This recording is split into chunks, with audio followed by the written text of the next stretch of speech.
الحمد لله رب العالمين والعاقبة للمتقين والصلاة والسلام على سيد الأنبياء والمرسلين. أعوذ بالله السميع العليم من الشيطان الرجيم من همزه ونفخه ونفثه. بسم الله الرحمن الرحیم. کتبہ لکھ دیا گیا ہے، علیکم تم پر، القتال لڑنا، وہو اور اس حال میں کہ یہ، کرہ لکم تمہیں سراسر ناپسند ہے، وعسیٰ اور ممکن ہے، ان تکرہوا شیئا کہ تم ناپسند کرو کسی چیز کو، وہو خیر لکم اور وہ تمہارے لیے بہتر ہو، وعسیٰ ان تحبوا شیئا اور ممکن ہے کہ تم پسند کرو، محبت کرو کسی چیز کو، وہو اور وہ شر لکم تمہارے لیے بری ہو، واللہ یعلم اور اللہ تعالیٰ جانتا ہے، وانتم لا تعلمون اور تم نہیں جانتے. دوبارہ دیکھیں، کتب علیکم القتال لکھ دیا گیا ہے، فرض کر دیا گیا ہے تم پر، القتال لڑنا، وہو کرہ لکم اور اس حال میں کہ وہ سراسر ناپسند ہے تمہیں، وعسیٰ اور ممکن ہے اور قریب ہے، ان تکرہوا کہ تم ناپسند کرو، شیئا کسی چیز کو، وہو اور وہ خیر لکم تمہارے لیے بہتر ہو، وعسیٰ ان تحبوا شیئا اور ممکن ہے کہ تم پسند کرو کسی چیز کو، وہو شر لکم اور وہ تمہارے لیے بری ہو، واللہ یعلم اور اللہ تعالیٰ جانتا ہے، وانتم لا تعلمون اور اس حال میں کہ تم نہیں جانتے. گزشتہ آیت کے اندر ہم نے اللہ رب العالمین کی راہ میں مال خرچ کرنے کے متعلق پڑھا تھا، اور اس آیت کے اندر جان خرچ کرنے کی ترغیب اللہ رب العالمین نے بیان فرمائی ہے. اور یہ آیت مبارکہ مسلمانوں پر جہاد کو فرض قرار دیتی ہے. امام ابن کثیر رحمۃ اللہ علیہ بیان فرماتے ہیں کہ اس آیت میں اللہ تعالیٰ نے مسلمانوں پر یہ فرض کر دیا ہے کہ وہ جہاد کریں اور دشمنوں سے اسلام کا دفاع کریں. امام زہری رحمہ اللہ وہ فرماتے ہیں کہ جہاد ہر ایک پر واجب ہے، چاہے وہ میدان قتال کے اندر نکلا ہوا ہے یا اپنے گھر کے اندر موجود ہے. جو میدان قتال کے اندر ہے وہ تو لڑ رہا ہے، اور جو گھر کے اندر ہے اس کے اوپر اس وقت واجب ہے جب اس کو پکارا جائے گا، بلایا جائے گا قم کے لیے، مدد کے لیے، اس کو کہا جائے کہ جی آؤ ہماری مدد کرو، تو پھر اس کا جانا کہتے ہیں واجب ہے، اس کے اوپر ضروری ہے. یا وہ کسی اور اعتبار سے اس سے مدد مانگتے ہیں تو ان کی مدد کرنا ان کے اوپر کیا ہے؟ لازم ہے. تو گویا کہ یعنی کہ امام زہری کے قول کا مطلب یہ ہے کہ وہ بندہ جو جہاد کے اندر چلا گیا وہ تو جہاد کر رہا ہے، جو بندہ پیچھے موجود ہے وہ بھی اپنے آپ کو تیار رکھے کہ وہ کسی بھی اعتبار سے اس کی مدد کی ضرورت پڑ سکتی ہے، اور جب مدد پڑے تو اس کے اوپر لازم ہے کہ وہ مدد کرے. وہ پھر جانی مدد کی ضرورت ہے تو جانی مدد، یا مالی مدد کی ضرورت تو مالی مدد وہ شخص اپنی پیش کرے گا. اور پھر اس کے اندر وہ حدیث مبارکہ بھی ہمارے سامنے ہونی چاہیے. نبی علیہ الصلوۃ والسلام نے فرمایا کہ جو شخص اس حال کے اندر فوت ہو گیا، ولم یغزو اس نے غزوہ بھی نہیں کیا، جنگ بھی نہیں کی، ولم یحدث به نفسه اور اپنے نفس کے ساتھ جنگ کی بات بھی نہیں کی تھی، مات علی شعبۃ من النفاق وہ بندہ نفاق کے شعبے پر فوت ہوتا ہے. یعنی انسان کو نیت کرنی چاہیے، ارادہ ہونا چاہیے کہ اگر کہیں پر اسلام کے دفاع کے لیے، کیونکہ یہاں پر مراد صرف اسلام کے لیے جو لڑائی لڑنا ہے وہ مراد ہے، ہر قسم کی لڑائی مراد نہیں ہے. وہ عصبیت کی لڑائی ہو سکتی ہے، قومیت کی لڑائی ہو سکتی ہے، ٹھیک ہے، وطنیت کی لڑائیاں ہو سکتی ہیں، تو یہ اس کے اندر لڑائیاں مراد نہیں ہیں۔ اس کے اندر صرف اعلاء کلمت اللہ والی، جو اللہ رب العالمین کے دین کے لیے، دین کے غلبے کے لیے، دین کو غالب کرنے کے لیے جو لڑائی کی جائے اور صرف اللہ رب العالمین کی رضا مقصود ہو اور کوئی دوسری چیز مقصود نہ ہو، تو اس لڑائی کے لیے یہ حکم ہے کہ اس کے متعلق بندہ دل میں یہ ارادہ رکھے کہ اگر اللہ نے مجھے موقع دیا تو میں بھی جا کے قتال کروں گا، لڑائی کروں گا۔ فرمایا کہ اگر یہ بندہ دل میں بھی خیال نہیں لے کر آتا تو بندہ اسی طرح دنیا سے چلا جاتا ہے تو مات علی شعبۃ من النفاق، نفاق کے ایک شعبے پر فوت ہوتا ہے۔ تو یعنی یہ انتہائی ضروری ہے کہ لڑائی کی تیاری کرنا، لڑائی کے متعلق اپنے آپ کو آمادہ رکھنا، تیار رکھنا۔ وَلَوْ أَرَادُوا الْخُرُوجَ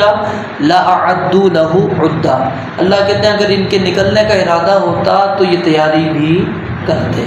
تو یعنی کہ وہ بندہ اس طرح پھر اپنی ذہنی تیاری بھی رکھتا ہے، جسمانی طور پر بھی اپنی تیاری رکھتا ہے۔ تو جہاد یاد رکھیے، اصل تو یہ ذمہ داری جو ہوتی ہے یہ حکمران طبقہ جو ہوتا ہے، حکومت، ان کی یہ ذمہ داری ہوتی ہے، اور خاص طور پہ جو آج کا یعنی کہ جو ہمارا خطہ بن چکا ہے کہ مطلب حدود تعین ہو چکی ہیں، یہ پاکستان کی حد ہے، یہ انڈیا کی حد ہے، یہ چین کی حد ہے، یہ فلاں کی حد ہے۔ جب یہ حدود کا تعین ہو چکا ہوئے تو اس وقت تو خاص طور پر یاد رکھیے ہر بندہ اپنے طور پر جہاد نہیں کر سکتا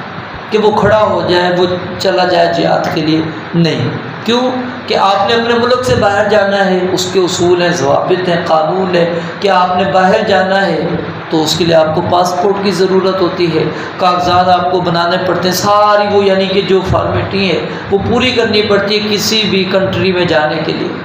لیکن اسلام کے اندر تو یہ چیزیں نہیں ہوتی نا، جب جہاد ہوتا ہے تو وہ تو حدود ہے ہی نہیں، وہ تو جہاں پر مسلمان دیکھیں گے کہ کفار نے مسلمانوں پر ظلم و زیادتی کی وہ تو چلے جائیں گے، لیکن کیونکہ اب ہماری حدود کا تعین ہو چکا ہے، ٹھیک ہے، اب حدود سے باہر ہم نہیں جا سکتے، ایک ہماری حدودیں متعین ہو چکی ہیں۔ تو اس صورت کے اندر خاص طور پہ یہ چیز، یہ مسئلہ سمجھ لیں کہ وہ جہاد جو نبی علیہ السلام کے دور کا جہاد تھا اور اس دور کا جو جہاد ہے اس میں فرق ہے، ٹھیک ہے۔ تو اس میں کیا ہے، یہ ہم پابند ہیں حکومت کے۔ اگر وہ حکومت وقت ہمیں اجازت دیتی ہے کہ ٹھیک ہے مسلمان تیاری رکھیں، جہاد کریں، جہاں پر ان کو ضرورت پڑتی ہے وہ کہتے ہیں کہ آپ بلا جھجک جا سکتے ہیں، ہماری طرف سے آپ کو کوئی رکاوٹ نہیں ہے، تو پھر ہم میں سے ہر ایک کے لیے تیاری کرنا کیا ہے، ضروری ہے۔ کیونکہ مطلب حکومت کی طرف سے رضامندی موجود ہے۔ لیکن اگر حکومت وہ اس جانب نہیں آتی، جیسا کہ گزشتہ حکومت جو ہے اس نے پابندی لگا دی تھی کہ جی آج کے بعد کوئی بھی بندہ جا کے کشمیر میں جہاد نہیں کرے گا، وہ اس نقطہ نظر پر ہم نہیں جاتے کہ اس کو یہ اختیار ہے یا نہیں، وہ بات کا مسئلہ ہے۔ جب حکومت نے ایک اعلان کر دیا اب ہم سب لوگوں پر سے جہاد جو کشمیر والا وہ ساقط ہو چکا ہے، ختم ہو چکا ہے۔ کیونکہ حکومت نے ایک ذمہ داری لگا دی کہ اب جو بندہ وہاں پر جا کر جہاد کرے گا وہ جہاد نہیں ہوگا، وہ فساد ہوگا۔ کیوں وہ کہتے ہیں ہماری گفتگو چل رہی ہے، بات چل رہی ہے، ہم آپس میں بیٹھ کر معاملے کو حل کرنا چاہ رہے ہیں، تو آپ جا کے جہاد کریں گے تو معاملہ اور زیادہ بگڑے گا۔ تو اب اس طرح کی جب کیفیت ہو جاتی ہے تو پھر یاد رکھیے اس صورت کے اندر جو باقی لوگ ہوتے ہیں، عوام جو ہوتی ہے، ان کے اوپر جہاد فرض نہیں ہوتا، یہ ان کے اوپر ہے کہ پھر وہ حکومت نے یہ فریضہ جہاد کو چھوڑا ہے، اللہ کے ہاں وہ مجرم ہوگی، وہ جواب دہ ہوگی، وہ اللہ تعالیٰ کو جواب دیں گی کہ کیوں انہوں نے جہاد کو چھوڑا تھا۔ حالانکہ نبی علیہ السلام نے تو فرمایا تھا کہ الجہاد ماضٍ الی یوم القیامہ، قیامت تک یہ جاری رہے گا، ٹھیک ہے، یہ کسی بھی لمحے ختم ہونے والا نہیں ہے۔ اور ہم دیکھتے ہیں کہ ہمیں نظر آتا ہے کہ کہیں نہ کہیں جہاد چل رہا ہے، کہ مسلمانوں پر کافروں نے حملہ کیا ہوا ہے، مسلمان اپنا دفاع کر رہے ہیں، تو یعنی وہ جہاد والی حدیث تو چل رہی ہے۔ تو بہرحال یہ حکومت کی ذمہ داری ہوتی ہے۔ پھر حکومت اگر وہ پابند کر دے، وہ کہہ دے نفیر عام جس کو کہتے ہیں کہ عام اعلان، جیسا کہ نبی علیہ السلام نے غزوہ تبوک کے موقع پر کیا تھا، عام اعلان کیا آپ نے کہ ہر بندہ جہاد کے اندر جائے گا، اب صرف سیدنا علی رضی اللہ تعالیٰ عنہ تھے، ان کو آپ نے مستثنا قرار دیا، ان کو کہا آپ نے مدینہ کے اندر رہنا ہے، باقی سارے صحابہ کو آپ نے کہا کہ تم نے نکلنا ہے۔ اب 3 صحابہ کا جو واقعہ ہمارے ذہنوں کے اندر موجود ہوگا، جس کے اندر کعب بن مالک تھے، ہلال بن امیہ تھے، مرارہ بن ربیع تھے، تو یہ تینوں صحابہ ان کا ارادہ تھا جہاد میں جانے کا، لیکن کرتے کرتے سستی ہو گئی، کہا سواری موجود ہے، اپنا گھوڑا موجود ہے، دوڑاؤں گا، ان سے پہلے پہنچ جاؤں گا، کرتے کرتے سستی ہو گئی، ایک دن گزرا، دوسرا دن گزرا، نہیں جا سکے۔ نبی علیہ السلام بہرحال جنگ سے واپس آئے تو منافقین نے آ کے اپنے عذر پیش کر لیے اور قسمیں کھا رہے ہیں کہ یہ عذر تھا، میری یہ مجبوری تھی، میری یہ مجبوری تھی۔ آپ سب سے کہہ رہے ہیں چلو ٹھیک ہے ٹھیک ہے ٹھیک ہے۔ جب ان 3 صحابہ کی باری آئی، انہوں نے سیدھی سیدھی سچی سچی بات کہی، انہوں نے کہا ہم اپنی سستی کی وجہ سے نہیں آ سکے۔ آپ علیہ السلام ناراض ہو گئے، سوشل بائیکاٹ ہو گیا، حتیٰ کہ ان کی جو ازواج تھی ان کو بھی نبی علیہ السلام نے کہا ان سے تعلق توڑ دو، پیچھے ہٹ جاؤ ان سے، بالکل بائیکاٹ چل رہا ہے ان کا، نہ گھر میں اب ان سے کوئی کلام کر رہا ہے، نہ باہر صحابہ میں سے کوئی بات کر رہے ہیں، کوئی بھی نہیں۔ 40 دن غالباً ان کا یہ بائیکاٹ چلتا رہا، سوشل بائیکاٹ۔ پھر اللہ رب العالمین نے ان کی توبہ کو قبول کیا، آیات نازل کی، پھر نبی علیہ السلام نے وہ بائیکاٹ ختم کیا۔ تو یعنی یہ وہ کیفیت ہوتی ہے جب نفیر عام ہے کہ عام اعلان ہو گیا، پھر اگر کوئی بندہ نہیں جاتا تو وہ کیا ہوگا؟ مجرم ہوگا، گناہ گار ہوگا، پھر اللہ رب العالمین کے ہاں اس کی پکڑ ہوگی۔ ایک صورت تو یہ ہوتی ہے جہاد کی فرضیت کی، دوسری جہاد کی فرضیت کی صورت یہ ہوتی ہے کہ آپ کے اوپر دشمن نے حملہ کر دیا ہے تو آپ اپنا دفاع کریں گے۔ تو اس صورت کے اندر حکومت سے اجازت لینا ضروری نہیں ہوتا۔ کیوں؟ کہ آپ کے اوپر وہ حملہ ہوا ہے، آپ کے اوپر کافر نے آ کر حملہ کیا ہے، اب آپ نے اپنی دفاعی پوزیشن کے اندر آنا ہے، ٹھیک ہے، آپ اپنا دفاع کر رہے ہیں، تو دفاعی کیفیت جو اختیار کریں گے اس میں حکومت کی اجازت کی ضرورت نہیں ہوتی، اس میں نہ ہی والدین کی اجازت کی ضرورت ہوتی ہے۔ اس کو یہ مثال اس طرح سمجھ لی جس طرح نماز کی ہے، نماز کا وقت جیسے ہو گیا،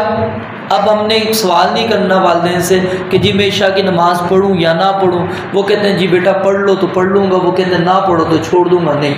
یہ فرض ہے میرے اوپر، یہ نماز کا وقت ہو گیا، اذان ہو گئی، اب میں نے ادا کرنی ہی کرنی ہے، ٹھیک ہے، اس میں والدین کی اجازت نہیں ہے، تو اس کی یہ کیفیت بن جاتی ہے۔ اور تیسری صورت یہ بنتی ہے کہ دشمن آپ کے آمنے سامنے ہو چکا ہے، ٹھیک ہے، آپ کی لڑائی چل رہی ہے، تو اب آپ نے میدان قتال کو، لڑائی والی جو جنگ کی جگہ ہے اس کو آپ نے چھوڑ کر نہیں جانا، ادھر آپ نے ثابت قدمی رکھنی ہے۔ اذا لقیتم فئۃ فاثبتوا واذکروا اللہ کثیرا لعلکم تفلحون، اللہ فرماتے ہیں جب تم ملو تو پھر کیا ہے؟ ثابت قدم رہو، جم جاؤ اور اللہ تعالیٰ کا ذکر کثرت کے ساتھ کرو۔ اذا لقیتم الذین کفروا زحفا فلا تولوہم الادبار، پیٹھے پھیر کر نہ بھاگو۔ ومن یولیہم یومئذ دبرہ الا متحرفا لقتال او متحیزا الی فئۃ فقد باء بغضب من اللہ ومأواہ جہنم۔ اللہ کہتے ہیں ہاں 2 صورتیں ہیں، یا تو آپ پینترا بدلتے ہیں یعنی دشمن کی کو دھوکہ دے رہے ہیں، چال آپ اپنی تبدیل کر رہے ہیں، وہ سمجھ رہے ہیں کہ پیچھے ہٹ گیا ہے، لیکن آپ اپنا پینترا بدل کے حملہ اس کے اوپر کر رہے ہیں، یا پھر آپ اس لیے پیچھے ہٹ رہے ہیں کہ جی ابھی دشمن کی طاقت زیادہ ہے، میری طاقت کمزور ہے، میں جاؤں گا پیچھے کمک کے اندر کمک حاصل کروں گا، مدد حاصل کروں گا، اور پھر ہم مل کر ایک دم دوبارہ حملہ اس کے اوپر کریں گے۔ تو اللہ فرماتے ہیں اگر اس لیے پیچھے ہٹتے ہو تو یہ گناہ نہیں ہوگا، اگر اس کے علاوہ ہوا تم پیچھے ہٹ گئے ڈر کر، خوف کھا کر، کیونکہ اس کے اندر کیا ہوتی ہے، انسان کو یہ ہوتا ہے نا کہ جان جانی، تو اب بندہ اگر اس ڈر سے پیچھے ہٹ جاتا ہے تو اللہ رب العالمین فرماتے ہیں فقط باء بغضب من اللہ، تو وہ اللہ تعالیٰ کے سخت غصے کے ساتھ وہ بندہ واپس پلٹا ہے۔ تو یعنی جہاد اس چیز کو ہمیں ذہن میں رکھنا ہے کہ اللہ رب العالمین نے یہ فرض کیا ہے، اور یہ فرض ایک ہے نفیر عام کی صورت میں جو ہم پر بالکل واجب ہو جائے گا، اور دوسری صورت جو امام اوزاعی رحمۃ اللہ علیہ نے، امام زہری رحمۃ اللہ علیہ نے بیان کی، وہ کیا ہے کہ جو بندہ جس جگہ پر لگا ہوا ہے وہ لگا رہے،